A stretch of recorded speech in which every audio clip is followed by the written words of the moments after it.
நீங்க பாக்குற அந்த பொண்ணு 12 வயசுல பெண்களின் கல்விக்காக போராடுறாங்க. ஆனா போராட்டம் இவங்களுக்கு 15 வயசுல கிடைச்ச பரிசு, நெத்தியில ஒரு புல்லட் தான் இவங்க இறங்குச்சு.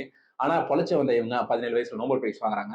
மலாலா அப்படின்ற பொண்ணு 17 ஜூலை 1997ல மிங்கோரா அப்படின்ற பகுதியில பாகிஸ்தான்ல உள்ள பகுதியில பிறக்குறாங்க. அந்த பகுதி பார்த்தீங்கன்னா தாலிபானோட கண்ட்ரோல்ல இருக்கு.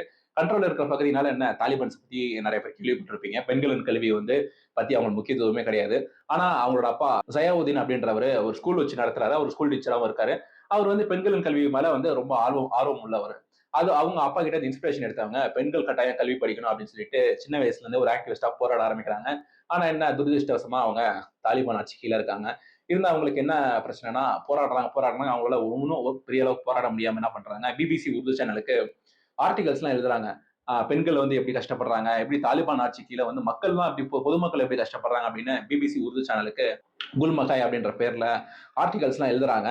ஒட்டுமொத்த உலகமே யார் இந்த மனுஷன், யார் இந்த மனுஷன் நிறைய இன்ஃபர்மேஷன்ஸ்லாம் லீக் ஆயிடுது.